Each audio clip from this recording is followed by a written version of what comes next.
4 preguntas que proponen leyes que modificarán nuestra Constitución serán puestas en referéndum este 9 de diciembre. Pero ¿qué tan informados estamos los peruanos sobre esto y qué implicancias tiene todo lo que se va a votar en estas siguientes elecciones? René Gastelumendi nos lo presenta en el siguiente reportaje. A solo una semana del referéndum, muchos ni siquiera recuerdan la fecha de esta jornada democrática. ¿Cuándo es el referéndum?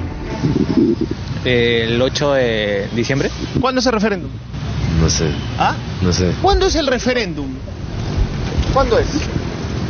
¿Cuándo es el referéndum? Desconozco yo. ¿Cuándo es? Sí. No lo sé. Resumiendo, la ciudadanía percibe que un buen día el Ejecutivo presentó ciertas iniciativas de reforma política, que en el Parlamento dijeron no y que por lo tanto nosotros ahora tenemos que decidir. De allí no entiende más. En solo una semana, repito, nos tendremos que enfrentar con una intimidante cédula de 4 preguntas, tipo examen de ingreso.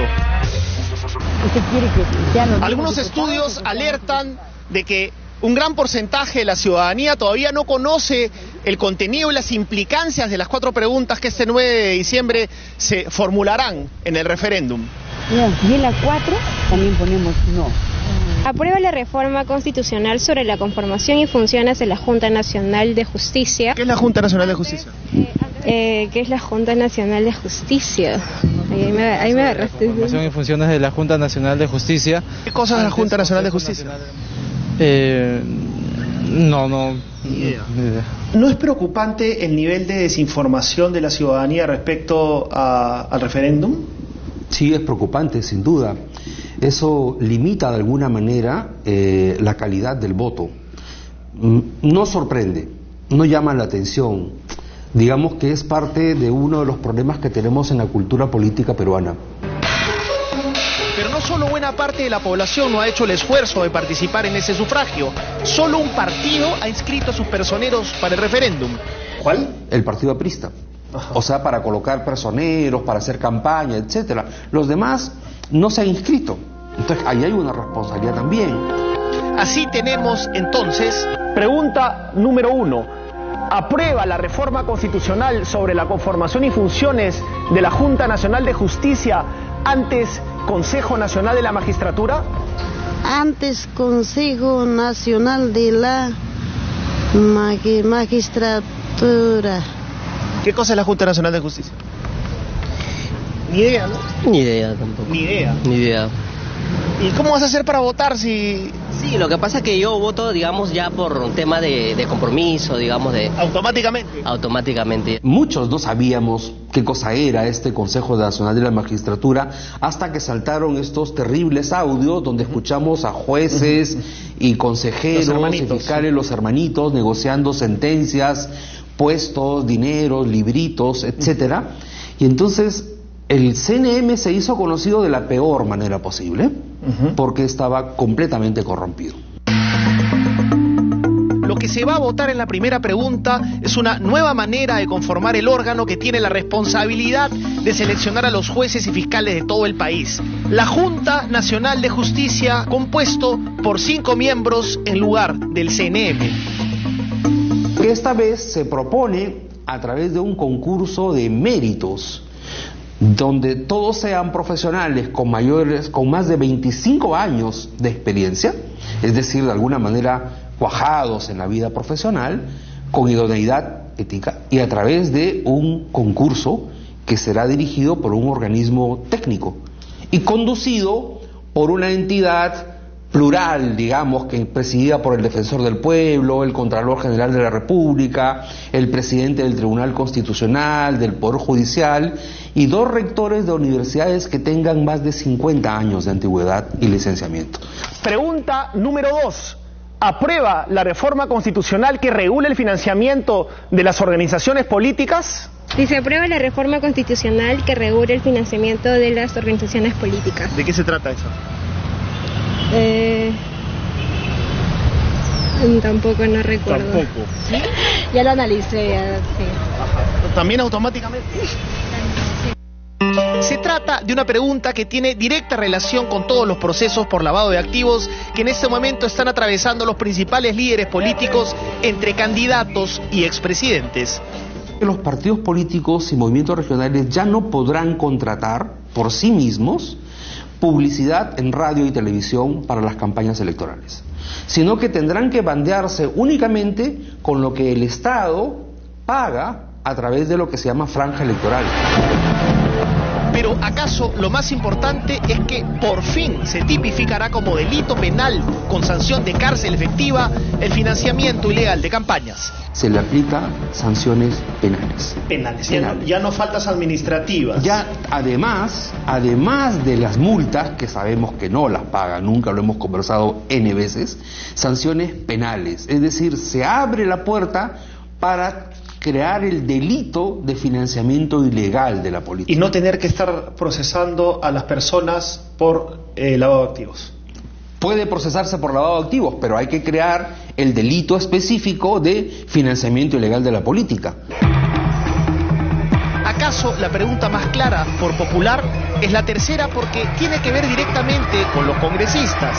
¿Aprueba la reforma constitucional que prohíbe la reelección inmediata de los parlamentarios de la República? Se refiere a los congresistas, a la no reelección de los congresistas. ¿Esa sí la entiendes? Esa sí la entiendo. Obviamente eso ya no se tiene ni que preguntar, ¿no?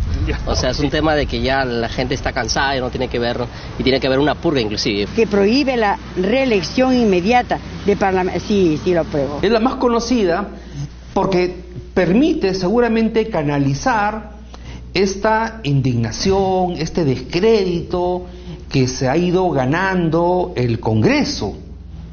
¿Podríamos estar aprobando algo de lo que nos podríamos al mismo tiempo arrepentir después? Podría ser, sin duda. No es que la teoría política o electoral diga que es aconsejable prohibir la reelección. No lo es. No hay un estudio que sustente que es mejor, no hay. Digamos, hay estudios que sustentan que se necesita una clase política y hay que ir profesionalizando, y por eso es que en principio politólogos y expertos están en contra de la prohibición absoluta de la reelección. Pregunta número 4 y última. ¿Aprueba la reforma constitucional que establece la bicameralidad del Congreso de la República? El detalle es que, tal como lo vamos a explicar, la pregunta número 4 está incompleta porque también se debería preguntar si uno está de acuerdo o no con limitar los alcances de la cuestión de confianza, más allá de la paridad de los curules que ha sido eliminada en la ley. Es pues esta cuarta pregunta lo que origina los enfrentamientos entre el Ejecutivo y el Parlamento, porque encubriría otra pregunta que no se está formulando a la ciudadanía. Detrás de la pregunta hay un choclón que se llama Ley que modifica diversos artículos de la Constitución de 1993 para establecer la bicameralidad del Congreso de la República. Hablamos de nada menos que de 59 artículos que serán cambiados, de los cuales los más preocupantes son el 133 y el 134 porque atañen directamente a la cuestión de confianza, la modifican, la limitan, la debilitan, atentando contra el equilibrio de poderes. El precio a pagar para bloquear este contrabando que realizó el Congreso sería sacrificar la bicameralidad. ¿Qué es la bicameralidad? Ahorita justamente solamente hay un Congreso, o sea, solamente uno, pero anteriormente habían dos, y justamente lo que se quiere... ¿Conformado por? Por congresistas y ¿Pero cómo se llamaban esos congresistas? Senadores. ¿Y? Diputados. Y diputados. Okay. Y eso es lo que se quiere ahora, justamente que hagan estos dos. Mis familias me van a ayudar y voy a hacer leer también mis familias. Allí nuevamente tienes el tema en el cual tú puedes mirar las democracias plenas. Según The Economist, hay 19 países en el mundo calificados como democracia plena. El Perú no está ahí. El Perú está como democracia imperfecta. Y entonces miras si son unicamerales o bicamerales y encuentras que hay de unos y de otros. Es decir, puedes tener una democracia plena con congresos unicamerales o bicamerales. Claro, se aconseja que aún en los congresos de una sola cámara haya mecanismos de revisión de las normas. Ciudadano, ciudadana, en sus manos está. Tiene una semana para informarse mejor. No desaproveche la oportunidad de manifestar su voluntad y participar de la política de nuestro país.